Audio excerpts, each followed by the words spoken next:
आम्भमानक प्रभु जीशु ख्रीष्टଙ୍କ ଅତି ପବିତ୍ର ଓ ବହୁମୂଲ୍ୟ ନାମରେ ଆପଣ ସମସ୍ତଙ୍କୁ ଆଉ ଗୋଟିଏ ନୂତନ ପ୍ରସଙ୍ଗରେ ପୁନର୍ବାର ମୁଁ ସ୍ୱାଗତ କରେ। ପ୍ରତିଦିନ ଭଳି ଆଜି ମଧ୍ୟ ପ୍ରଭୁଙ୍କର ବାକ୍ୟକୁ ନେଇ ଆପଣମାନଙ୍କ ନିକଟରେ ଆସିବା ପାଇଁ ୟୁଟ୍ୟୁବ ମାଧ୍ୟମରେ ଆପଣମାନଙ୍କ ସହିତ କଥାବାର୍ତ୍ତା ହେବା ପାଇଁ ସ୍ୱର୍ଗର ପରମେଶ୍ୱର ମୋତେ ଅନୁଗ୍ରହ କରିଛନ୍ତି। ସେଥିପାଇଁ ପ୍ରଭୁଙ୍କୁ ମୁଁ ହୃଦୟ ସହିତ ଧନ୍ୟବାଦ ଦିଏ। ଆସନ୍ତୁ ବାକ୍ୟରୁ ଗୋଟେ ପଦ ପଢ଼ି ଆମେ ଆଜିର ପ୍ରସଙ୍ଗରେ ଆଗକୁ ବଢ଼ିବା। ଆପଣମାନେ ମୋ ସହିତ ଗୀତ ସଂଗୀତା 34 ଅଧ୍ୟାୟକୁ ଆସିବେ। ଗୀତ ସଂଗୀତା 34 ଅଧ୍ୟାୟ 19 ପଦ ପ୍ରଥମ ଅଂଶ ବା 19 ପଦର କ ଅଂଶ ମୁଁ ଆମ ସମସ୍ତଙ୍କ ନିମନ୍ତେ ପଢ଼ିବା ପାଇଁ ଚାହେଁ। ଏହି ସ୍ଥାନରେ ଏ ପ୍ରକାର ଲେଖାଯାଏ, ଧାର୍ମିକର ବିପଦ ଅନେକ। ପ୍ରିୟ ଭାଇ ଭଉଣୀମାନେ, ଆଜିର ଏହି ବାକ୍ୟ ଅନୁସାରେ ମୁଁ ପ୍ରସଙ୍ଗଟି ନେବା ପାଇଁ ଚାହେଁ ଯେ ଧାର୍ମିକର ବିପଦ କାହିଁକି ଅନେକ ଅଟେ। ଆଜିର ପ୍ରସଙ୍ଗ ହେଲା, ଜଣେ ଧାର୍ମିକର ବିପଦ, ଜଣେ ଧାର୍ମିକ ବ୍ୟକ୍ତିର ଦୁଃଖ କାହିଁକି ଅନେକ।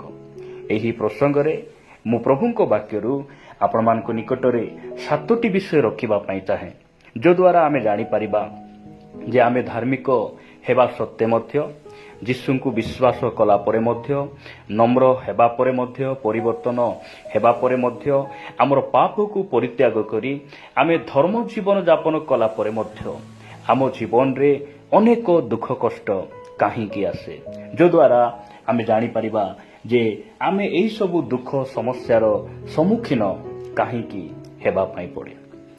ପ୍ରିୟ ପ୍ରଭୁଙ୍କ ଲୋକମାନେ, ଆଜି ଆମେ ବାକ୍ୟରୁ ଅଳ୍ପ ସମୟ କଥାବାର୍ତ୍ତା ହେବା। ଆପଣମାନଙ୍କ ନିକଟରେ ଜଣେ ପୁରାତନ ନିୟମର ସାଧୁ, ଯିଏକି ଧାର୍ମିକ, ସିଦ୍ଧ, ସରଳ, ପ୍ରଭୁଙ୍କ ଦୃଷ୍ଟିରେ କୁକ୍ରିୟା ତ୍ୟାଗୀ ଜଣେ ବ୍ୟକ୍ତି ଆପଣମାନଙ୍କ ନିକଟରେ ମୁଁ ରଖିବା ପାଇଁ ଚାହେଁ। ଆପଣମାନେ ଆୟୁବ ପୁସ୍ତକ 6 ଅଧ୍ୟାୟକୁ ଆସିବେ। 6 ଅଧ୍ୟାୟ 1, 2, 3 ପଦ।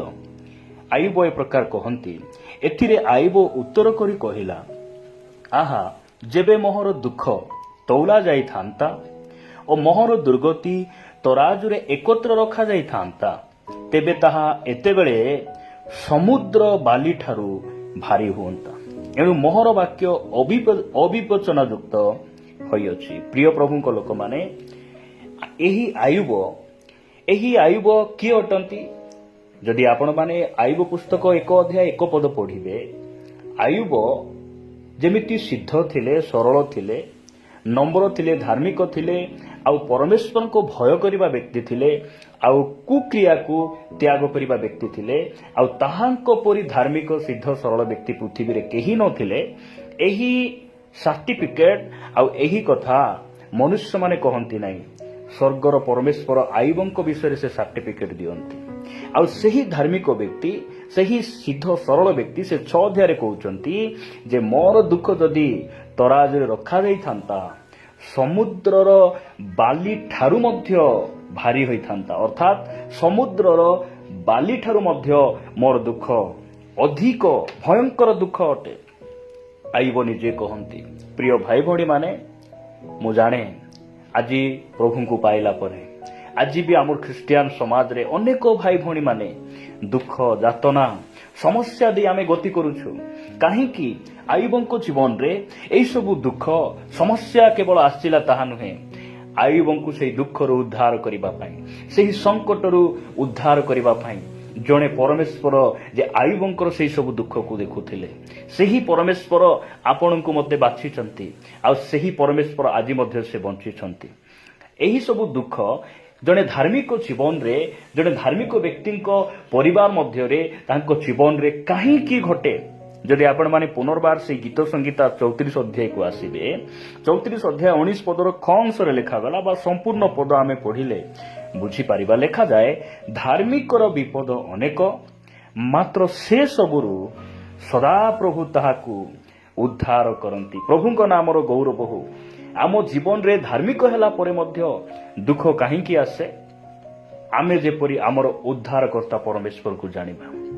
ଦୁଃଖ ସମୟରେ, ନୈରାଶ୍ୟ ସମୟରେ, ସଙ୍କଟ ସମୟରେ ଯେ ଉଦ୍ଧାର କରିବା ପାଇଁ ଜଣେ ପରମେଶ୍ୱର ସ୍ୱର୍ଗରେ ଅଛନ୍ତି, ଏହା ଯେପରି ସେହି ଧାର୍ମିକ ବ୍ୟକ୍ତି ଜାଣିପାରିବ। ଏଥିପାଇଁ ଆମ ଜୀବନରେ ଦୁଃଖ ଆସେ, ଅନେକ ବିପଦ ଆସେ। ସେଥିପାଇଁ ବିପଦ ଆମ ସମ୍ମୁଖରେ ବଡ଼ ନୁହେଁ। ଦୁଃଖ ଆମ ପାଇଁ ବଡ଼ ନୁହେଁ। ସେହି ଦୁଃଖ ସମସ୍ୟା ସମୟରେ ଦୁଃଖ ଠାରୁ, ଆମର ନିର୍ଯାତନା ଠାରୁ, ଆମର ନିନ୍ଦା ତାଳନା ଠାରୁ ଆମର ପରମେଶ୍ୱର ବଡ଼ ଅଟନ୍ତି, ବଡ଼ ଅଟନ୍ତି। ଯଦି ଆପଣ ପିତରଙ୍କୁ ପଚାରିବେ, ଯାକୁବଙ୍କୁ ପଚାରିବେ, ସେମାନେ କହିବେ ସମୁଦ୍ରର ଝଡ଼ ବଡ଼ ନା ଯୀଶୁ ବଡ଼ ବୋଲି କହିଲେ ସେମାନେ କହିବେ ସମୁଦ୍ରର ଝଡ଼ ତୋଫାନ ଠାରୁ ମଧ୍ୟ ଆମର ଯୀଶୁଖ୍ରୀଷ୍ଟ ବଡ଼ ଅଟନ୍ତି। ଆଉ ସେହି ଯୀଶୁଖ୍ରୀଷ୍ଟ ଆପଣଙ୍କୁ ମୋତେ ସେ ନାମ ଧରି ଡାକିଛନ୍ତି। ତାହାଙ୍କ ନାମର ଗୌରବ ହଉ। ଆମ ଜୀବନରେ ଦୁଃଖ କଷ୍ଟ କାହିଁକି ଆସେ, ଅନେକ ବିପଦ ଆମ ଜୀବନରେ କାହିଁକି ଆସେ, ଆପଣମାନେ ଏହି ବାକ୍ୟ ଦ୍ୱାରା ଏହି ପ୍ରଶ୍ନର ଉତ୍ତର ପାଇପାରିବେ। ପ୍ରିୟ ପ୍ରଭୁଙ୍କ ଲୋକମାନେ, ଆପଣମାନେ ଦ୍ୱିତୀୟ ବିଷୟ ମୋ ସହିତ ଆପଣମାନେ ଦେଖିପାରିବେ। ପ୍ରଥମ ଯୋହନ 5:19 ପଦରେ ଏହି ପ୍ରକାର ଲେଖାଯାଏ, ଆମ୍ଭେମାନେ ଯେ ଈଶ୍ୱରଙ୍କ ଠାରୁ ଜାତ ଓ ସମସ୍ତ ଜଗତ ଯେ ପାପ ଆତ୍ମାର ଅଧୀନ, ଏହା ଆମ୍ଭେମାନେ ଜାଣୁ। ତାହାଙ୍କ ନାମର ଗୌରବ ହଉ। ମୁଁ ଆପଣଙ୍କୁ କହିବା ପାଇଁ ଚାହେଁ, ଆପଣ ଯେଉଁଦିନ ଯୀଶୁଖ୍ରୀଷ୍ଟଙ୍କୁ ନିଜ ଜୀବନର ତ୍ରାଣକର୍ତ୍ତା ଭାବରେ ଗ୍ରହଣ କଲେ, ନିଜର ପ୍ରଭୁ ଭାବରେ ଗ୍ରହଣ କଲେ, ସେହିଦିନ ପରମେଶ୍ୱର ଆପଣଙ୍କୁ ମୋତେ କ'ଣ କଲେ, ଧାର୍ମିକ ବୋଲି ଗଣନା କଲେ। ଧାର୍ମିକ ବୋଲି ଗଣନା କରିବାର ଅର୍ଥ ଏହା ଅଟେ ଯେ ଯୀଶୁଙ୍କୁ ସେ ଯେ ପ୍ରକାର ଦେଖୁଛନ୍ତି, ଆପଣଙ୍କୁ ଆଉ ମୋତେ ସେ ପ୍ରକାର ଦେଖୁଛନ୍ତି। ଯୀଶୁଙ୍କୁ ସେ କି ପ୍ରକାର ଦେଖନ୍ତି? ସେହି ଯୀଶୁଖ୍ରୀଷ୍ଟ କେବେ ମଧ୍ୟ ସେ ପାପ କରିନାହାନ୍ତି। ଯେଉଁଦିନ ଆମେ ଯୀଶୁଙ୍କୁ ବିଶ୍ୱାସ କଲୁ, ସେହିଦିନ ପରମେଶ୍ୱର ଆମକୁ ଧାର୍ମିକ ଗଣନା କଲେ। ଏହାର ଅର୍ଥ ଯେ ଆମେ କେବେ ମଧ୍ୟ ପାପ କରିନାହୁଁ। ଏହି ଯେଉଁ ବ୍ୟକ୍ତି, ଏହି ଯେଉଁ ଭାଇ, ଏହି ଯେଉଁ ଭଉଣୀ କେବେ ମଧ୍ୟ ସେ ପାପ କରିନାହାନ୍ତି। ଏହି ପ୍ରକାର ଭାବରେ ସେ ଆମକୁ ଦେଖୁଛନ୍ତି। ଆମେ ଧାର୍ମିକ ଅଟୁ ପରମେଶ୍ୱରଙ୍କ ଠାରେ ବିଶ୍ୱାସ କରିବାରୁ, ଆମର ଧର୍ମକର୍ମରୁ ନୁହେଁ, ଆମେ ତାହାଙ୍କର ଅନୁଗ୍ରହରେ ଯୀଶୁଖ୍ରୀଷ୍ଟଙ୍କ ଠାରେ ବିଶ୍ୱାସ କରିବାରୁ ସେ ଆମକୁ ଧାର୍ମିକ ଗଣନା କଲେ। ସତ କଥା, ମାତ୍ର ଆମେ ଯେଉଁ ଜଗତରେ ବସବାସ କରୁଛୁ, ଏହି ଜଗତ ଗୋଟେ ଭଲ ଜଗତ ନୁହେଁ। ଲେଖାଯାଉଛି ଯେ ଆମ୍ଭେମାନେ ଈଶ୍ୱରଙ୍କ ଠାରୁ ଜାତ, ମାତ୍ର ସମସ୍ତ ଜଗତ ପାପ ଆତ୍ମାର ଅଧୀନ। ଆପଣଙ୍କ ଚତୁଃପାର୍ଶ୍ୱରେ ଆପଣ ଅନେଇ ଦେଖନ୍ତୁ, ବିଭିନ୍ନ ପାପ ଆତ୍ମାର ଏହି ଜଗତରେ ବନ୍ଧନରେ ଥିବା ଅନେକ ଲୋକମାନେ ଅଛନ୍ତି। ସେଥିପାଇଁ ଆମ ଜୀବନରେ ଦୁଃଖ କଷ୍ଟ ଗୁଡ଼ିକ ଆସେ।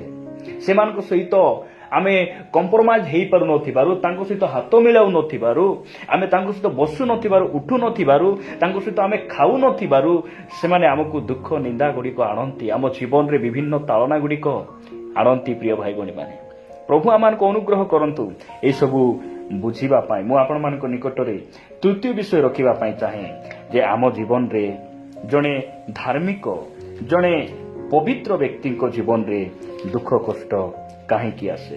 ଆପଣମାନେ ଦେଖିବେ ଦ୍ୱିତୀୟ ତିମୋଥୀ 3:12 ପଦରେ ଏ ପ୍ରକାର ଲେଖାଯାଏ, ପ୍ରକୃତରେ ଯେଉଁମାନେ ଖ୍ରୀଷ୍ଟ ଯୀଶୁଙ୍କ ସହଭାଗିତାରେ ଧର୍ମ ଜୀବନ ଯାପନ କରିବାକୁ ଇଚ୍ଛା କରନ୍ତି, ସେମାନେ ତାଳନା ଭୋଗ କରିବେ। ତାହାଙ୍କ ନାମର ଗୌରବ ହଉ। ଯେଉଁ ସମୟରେ ଆପଣ ଯୀଶୁଙ୍କୁ ପାଇନଥିଲେ, ମଦ ପିଇବା ଲୋକମାନଙ୍କ ସହିତ ବସି ମଦ ପିଉଥିଲେ, ଜୁଆ ଖେଳୁଥିଲେ, ଚୋରି କରୁଥିଲେ, ସେହି ସମୟରେ ଆପଣଙ୍କୁ କେହି ମଧ୍ୟ ଘୃଣା କରୁନଥିଲେ। ଏବେ ଆପଣଙ୍କୁ ଘୃଣା କରିବାର କାରଣ, ଲୋକମାନେ ଦୁଃଖ ନିନ୍ଦା ଅପମାନ ବିଭିନ୍ନ ପ୍ରକାର ନିନ୍ଦା ତାଳନା କରିବାର କାରଣ ହେଲା ଯୀଶୁଙ୍କୁ ଗ୍ରହଣ କରିବାରୁ। ଆପଣ ଦେଖିଥିବେ ଯେ ଆପଣଙ୍କୁ ଯେମିତି ନିନ୍ଦା ତାଳନା ହେଉଛି, ଆଉ କେତେକ ଖ୍ରୀଷ୍ଟିଆନ ଭାଇ ଭଉଣୀ ମାନେ ଅଛନ୍ତି, ସେମାନଙ୍କ ଜୀବନରେ ନିନ୍ଦା ତାଳନା ନାହିଁ। କାହିଁକି?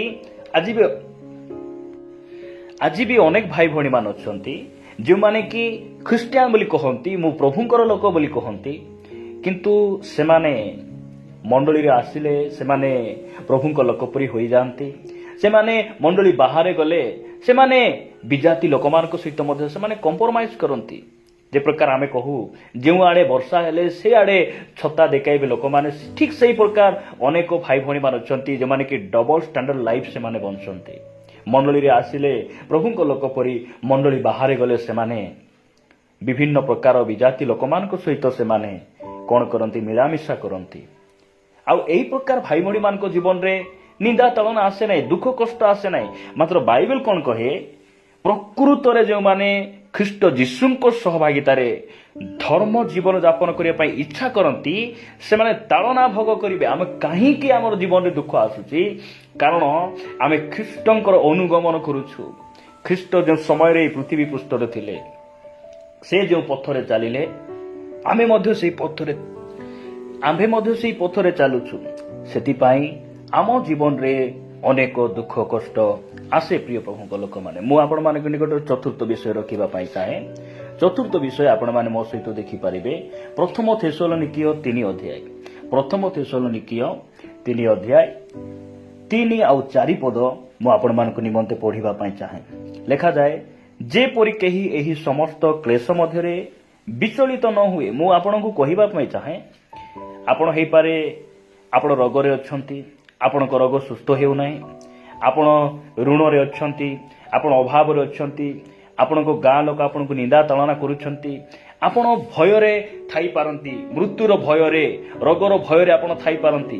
କିନ୍ତୁ ବାକ୍ୟ କହେ ଆପଣଙ୍କୁ ମୋତେ ବିଚଳିତ ହେବାର ଆବଶ୍ୟକ ନାହିଁ। କାହିଁକି ବିଚଳିତ ହେବା ଆବଶ୍ୟକ ନାହିଁ? ଆମ୍ଭେମାନେ ସେଥି ନିମନ୍ତେ ନିରୂପିତ ବୋଲି ତୁମ୍ଭେମାନେ ତ ନିଜେ ଜାଣ। ମୁଁ ଆପଣଙ୍କୁ କହିବା ପାଇଁ ଚାହେଁ, ଆପଣ ଯଦି ଗୋଟେ ଘର ବାନ୍ଧିବା ପାଇଁ ଆରମ୍ଭ କରିଛନ୍ତି, ପଇସା ଖର୍ଚ୍ଚ ନହେଲେ କି ଆପଣ ଘର ବାନ୍ଧି ପାରିବେ? ଆପଣ ଯଦି ଗୋଟେ ଗାଡ଼ି କିଣିବା ପାଇଁ ଆପଣ ଇଚ୍ଛା କରୁଛନ୍ତି, ଟଙ୍କା ନଦେଲେ କି ଆପଣ ଗାଡ଼ି କିଣିପାରିବେ? ପ୍ରଭୁ ଆମମାନଙ୍କୁ ଅନୁଗ୍ରହ କରନ୍ତୁ। ଖ୍ରୀଷ୍ଟିଆନ ଜୀବନ ସୁଖରେ, ଆରମ୍ଭରେ, ନିଜର ଇଚ୍ଛା, ନିଜର ଅଭିଳାଷରେ ବଞ୍ଚିବା ଜୀବନ ନୁହେଁ। ଖ୍ରୀଷ୍ଟିଆନ ଜୀବନ ଦୁଃଖ ନିମନ୍ତେ ଜାତ। ଆମେ ଖ୍ରୀଷ୍ଟଙ୍କର ଅନୁଗାମୀ ମାନେ ଆମେ ଦୁଃଖ ନିମନ୍ତେ ଜାତ ଅଟୁ। ଆମ ଜୀବନରେ ନିହାତି ଦୁଃଖ ଆସିବ, କଷ୍ଟ ଆସିବ। ଏହା ବାକ୍ୟ ଆମମାନଙ୍କୁ କହେ। 3:4 ପଦରେ ଲେଖାଯାଏ, କାରଣ ଆମ୍ଭମାନଙ୍କୁ ଯେ କ୍ଲେଶ ଭୋଗ କରିବାକୁ ହେବ, ଏହା ଆମ୍ଭେମାନେ ତୁମ୍ଭମାନଙ୍କ ସହିତ ଥିବା ସମୟରେ ହିଁ ତୁମ୍ଭମାନଙ୍କୁ ପୂର୍ବରୁ ଥରକୁ ଥର କହିଥିଲୁ। ପୁଣି ସେହିପରି ଘଟିଅଛି, ଆଉ ତୁମ୍ଭେମାନେ ତାହା ଜାଣ। ପ୍ରଭୁଙ୍କ ନାମର ଗୌରବ ହଉ। ଆମେ ଦୁଃଖ ନିମନ୍ତେ ଜାତ ଅଟୁ। ସେଥିପାଇଁ ଯୀଶୁ କହିଲେ, କେହି କେବେ କି ଘର ତଳିବାକୁ ଆରମ୍ଭ କରି ବସି ହିସାବ ନ କଲେ କେହି କେବେ କି ଘର ତିଆରି କରିବା ପାଇଁ ସେ ଆଗକୁ ବଢିବ? କେବେ ମଧ୍ୟ ନୁହେଁ। ସେଥିପାଇଁ ଆପଣ ବସି ଚିନ୍ତା କରନ୍ତୁ ଯେ ମୋ ଜୀବନରେ କାହିଁକି ଦୁଃଖ ଆସୁଛି? କାରଣ ଯେ ଖ୍ରୀଷ୍ଟଙ୍କୁ ଗ୍ରହଣ କରେ ସେ ଦୁଃଖ ଭୋଗ କରିବ। ଆଉ ଦୁଃଖ ନିମନ୍ତେ ଆମେ ଜାତ ଅଟୁ। ପ୍ରିୟ ଭାଇ ଭଉଣୀ ମାନେ, ଅନେକ ପ୍ରଚାରକ, ଶିକ୍ଷକ ମାନେ ଏଇ ଦିନ ମାନଙ୍କରେ ସେମାନେ କହନ୍ତି, ଖ୍ରୀଷ୍ଟଙ୍କୁ ଗ୍ରହଣ କର, ତୁମର ଦୁଃଖ ଦୂର ହେଇଯିବ, ଅଶାନ୍ତି ପଳାଇବ। ମୁଁ କହିବା ପାଇଁ ଚାହେଁ, ଯୀଶୁ କହିଲେ ତୁମ୍ଭମାନଙ୍କ ଜଗତରେ ତୁମ୍ଭମାନଙ୍କ ନିମନ୍ତେ କ୍ଲେଶ ଅଛି, ସାହସ ଧର, ମୁଁ ଜଗତକୁ ଜୟ କରିଛି। ଏହି କ୍ଲେଶ, ଏହି ଦୁଃଖ ଆମକୁ ପ୍ରଭୁଙ୍କ ଠାରୁ ଅଲଗା କରିବ ନାହିଁ। ଏହି ଦୁଃଖ ଆମକୁ ଆଶୀର୍ବାଦ ଆଣେ। ଏହି କ୍ଲେଶ, ଏହି ସଙ୍କଟ, ଏହି ବିପଦ ଆମକୁ କଣ କରେ? ସ୍ୱର୍ଗ ରାଜ୍ୟକୁ ଯିବା ପାଇଁ ଆମକୁ ପ୍ରମୋଶନ କରେ। ପ୍ରଭୁଙ୍କ ନାମର ଗୌରବ। ପ୍ରିୟ ପ୍ରଭୁଙ୍କ ଲୋକମାନେ, ଆମେ ଜାଣୁଛୁ, ଦେଖୁଛୁ ପ୍ରଭୁଙ୍କ ବାକ୍ୟରେ ଚତୁର୍ଥ ବିଷୟ ଯେ ଆମକୁ ଆମେ ଧାର୍ମିକ ହେଲା ପରେ ମଧ୍ୟ ଆମେ ନମ୍ର ଜୀବନ ଯାପନ କଲେ ମଧ୍ୟ ଦୁଃଖ କାହିଁକି ଆସେ? କାରଣ ଆମେ ଯେଉଁ ପଥରେ ଚାଲୁଛୁ ସେଟା ହେଉଛି ଦୁଃଖ କଷ୍ଟ ଦେଇଯିବା ପଥ, ସମସ୍ୟା ଦେଇଯିବା ପଥ। ପଞ୍ଚମ ବିଷୟ, ଆପଣମାନେ ମୋ ନିକଟକୁ ଆସିବେ। ପଞ୍ଚମ ବିଷୟ, ପ୍ରଥମ ପିତର 4 ଅଧ୍ୟାୟ, ଆପଣମାନେ ମୋ ସହିତ ଦେଖିବେ 13-14 ପଦ। ଲେଖାଯାଏ, ବରଂ ଯେଉଁ ପରିମାଣରେ ଖ୍ରୀଷ୍ଟଙ୍କ ଦୁଃଖ ଭୋଗର ସହଭାଗୀ ହେଉଅଛ, ସେହି ପରିମାଣରେ ଆନନ୍ଦ କର, ଯେପରି ତାହାଙ୍କ ମହିମା ପ୍ରକାଶିତ ହେବା ସମୟରେ ମଧ୍ୟ ତୁମ୍ଭେମାନେ ମହାନନ୍ଦରେ ଆନନ୍ଦିତ ହେବ। ତାହାଙ୍କ ନାମର ଗୌରବ ହଉ। ଆମେ ଧାର୍ମିକ ହେଲା ପରେ ମଧ୍ୟ ଦୁଃଖ ଆମେ ପାଉଛୁ। 14 ପଦରେ ଲେଖାଯାଏ, ଯଦି ତୁମ୍ଭେମାନେ ଖ୍ରୀଷ୍ଟଙ୍କ ନାମ ସକାଶେ ନିନ୍ଦିତ ହୁଅ, ତାହେଲେ ତୁମ୍ଭେମାନେ ଧନ୍ୟ, କାରଣ ଗୌରବମୟ ଆତ୍ମା ଅର୍ଥାତ୍ ଈଶ୍ୱରଙ୍କ ଆତ୍ମା ତୁମ୍ଭମାନଙ୍କ ଠାରେ ଅଧିଷ୍ଠାନ କରୁଅଛନ୍ତି। କେତେ ସୁନ୍ଦର, କେତେ ଆନନ୍ଦ ଆଉ ଖୁସିର ବିଷୟ। ଲେଖାଯାଏ, ତୁମେ କାହିଁକି ଦୁଃଖ ପାଉଛ? କାରଣ ଗୋଟେ ଦିନ ତୁମ ପାଇଁ ସୁଖ ରଖା ହେଇଛି। ତୁମେ ଗୌରବରେ କଣ ହେବ? ଗୌରବାନ୍ୱିତ ହେବ। କେତେବେଳେ? ଯେତେବେଳେ ତାହାଙ୍କର ମହିମା ପ୍ରକାଶିତ ହେବା ସମୟରେ ମଧ୍ୟ ଆମେ କଣ ହେବୁ? ଆମର ହୃଦୟ ଆନନ୍ଦରେ ପରିପୂର୍ଣ୍ଣ ହେବ। ଜଣେ କୃଷକ, ଜଣେ ଚାଷୀ ଯେ ସମୟରେ ହଳ କରେ, ଘାସ ବାଛେ, ନିଜର କ୍ଷେତରେ ସେ ପରିଶ୍ରମ କରେ, ମାତ୍ର ସେ ଯେଉଁ ସମୟରେ ସେ ପରିଶ୍ରମ କରିଥିବା ଫଳକୁ ଦେଖେ, ମନ ମଧ୍ୟରେ ଖୁସି, ଆନନ୍ଦ ଉଛୁଳି ପଡେ। ପ୍ରିୟ ପ୍ରଭୁଙ୍କ ଲୋକମାନେ, ଠିକ୍ ସେହିପରି ଆମେ ଧାର୍ମିକ ହେଲା ପରେ ମଧ୍ୟ এই ଜଗତ ଆମକୁ ଘୃଣା କରୁଛି। କାରଣ ଜଗତରୁ ଆମେ ଉତ୍ପନ୍ନ ନହୁଁ, ଜଗତ ମଧ୍ୟରୁ ପରମେଶ୍ୱର ଆମକୁ ବାଛିଛନ୍ତି। ଦୁଃଖ କଷ୍ଟ ଆସୁଛି, କିନ୍ତୁ ସମୟ ଆସିବ ଆମ ରାଜାମାନଙ୍କ ରାଜା ଯେବେ ମେଘମାଳରେ ପ୍ରକାଶିତ ହେବେ, ସେହି ଦିନ ଆମେ ଆନନ୍ଦରେ ପରିପୂର୍ଣ୍ଣ ହେବା। ଦୁଃଖ କାହିଁକି ଆସୁଛି? କାରଣ ଆମେ ଯେପରି ଗୌରବରେ ପ୍ରବେଶ କରିବା। ଦୁଃଖ କାହିଁକି ଆସୁଛି? ଆମେ ଯେପରି ଈଶ୍ୱରଙ୍କର ଆତ୍ମା ଅର୍ଥାତ୍ ସେହି ଗୌରବମୟ ଆତ୍ମା ଆମମାନଙ୍କ ଉପରେ ଯେପରି ଅଧିକାର କରିବେ ସେହି ଦୁଃଖ ସମୟରେ। ସେଥିପାଇଁ ଆମ ଜୀବନରେ ଦୁଃଖ କଷ୍ଟ ଆସେ।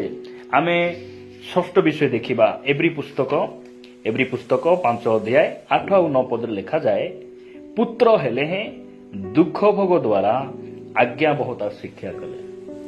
ଆମେ ଈଶ୍ୱରଙ୍କ ପୁତ୍ର ଅଟୁ। ଯେଉଁଦିନ ଯୀଶୁଙ୍କୁ ଆମେ ବିଶ୍ୱାସ କଲୁ ଆମେ ତାହାଙ୍କର ପୁତ୍ର। ଯୀଶୁଖ୍ରୀଷ୍ଟ ମଧ୍ୟ ତାହାଙ୍କର ପୁତ୍ର ଥିଲେ।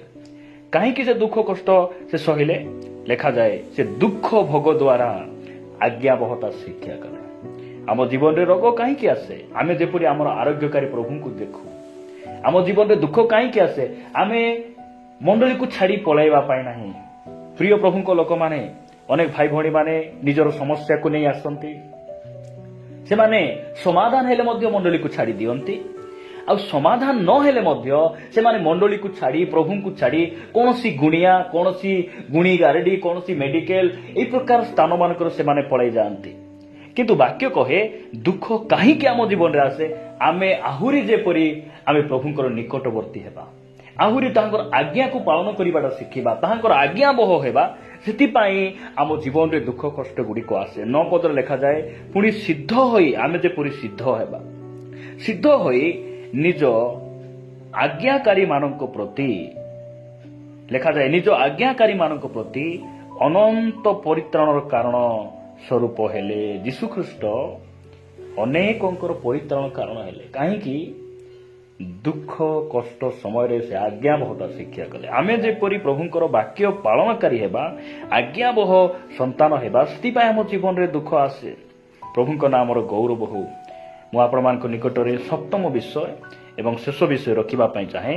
ରୋମିଓ ପୁସ୍ତକ 8 ଅଧ୍ୟାୟ 18 ପଦରେ ଏ ପ୍ରକାର ଲେଖାଯାଏ, କାରଣ ମୋ ବିଚାରରେ ଯେଉଁ ଗୌରବ ଆମ୍ଭମାନଙ୍କ ପ୍ରତି ପ୍ରକାଶିତ ହେବ ତାହା ତୁଳନାରେ ଏହି ବର୍ତ୍ତମାନ କାଳର ଦୁଃଖ ଭୋଗ କିଛି ହିଁ ନୁହେଁ। ତାହାଙ୍କ ନାମର ଗୌରବ ହଉ। ଏହି ଯେଉଁ ଦୁଃଖ ଆମେ ପାଉଛୁ, ଆଜି ଅନେକଙ୍କର ନିର୍ଯାତନା, ନିନ୍ଦା, ତାଳନା, ଅପମାନ ଆମକୁ ଶୁଣିବା ପାଇଁ ପଡୁଛି। କାରଣ ଏହିସବୁ ଗୋଟେ ଦିନ ଗୌରବରେ ପରିବର୍ତ୍ତିତ ହେବା ପାଇଁ ଯାଉଛି। ତାହାଙ୍କ ନାମର ଗୌରବ ହଉ। କାହିଁକି ଏହି ଦୁଃଖ ଭୋଗ? ଏହି ବର୍ତ୍ତମାନ ଏହି ଦୁଃଖ ଭୋଗ ଆମକୁ କ'ଣ କରୁଛି? ଆଶୀର୍ବାଦ ନେଇ ଆସୁଛି। ଗୌରବରେ ଆମକୁ ପ୍ରବେଶ କରାଇବା ପାଇଁ ଏହିସବୁ ଦୁଃଖ ଆମ ଜୀବନରେ ଆସୁଛି। ପ୍ରିୟ ପ୍ରଭୁଙ୍କ ଲୋକମାନେ, ପ୍ରଭୁ ଆମମାନଙ୍କୁ ଅନୁଗ୍ରହ କରନ୍ତୁ। ସେଥିପାଇଁ ଆପଣ ଭାବନ୍ତୁ ନାହିଁ, ମୁଁ ପ୍ରଭୁଙ୍କ ନିକଟରେ ଆସିବାରୁ ମୋର ପରିବାରରେ ଏମିତି ହେଲା କି, ମୋ ପୁଅ ମରିଗଲା କି, ମୋର ଗୋଡ଼ ଭାଙ୍ଗିଗଲା କି, ମୁଁ ଚର୍ଚ୍ଚରେ ଆସିବାରୁ ମୋତେ ରୋଗ ହେଲା କି?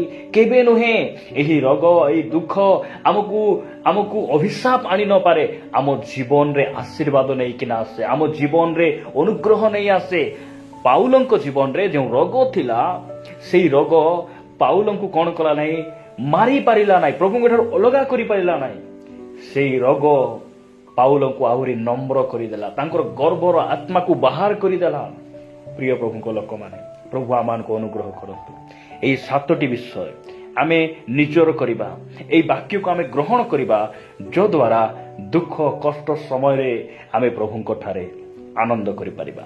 ପ୍ରଭୁ ଏହି ବାକ୍ୟ ଦେଇ ଆମ ସମସ୍ତଙ୍କୁ ଆଶୀର୍ବାଦ କରନ୍ତୁ।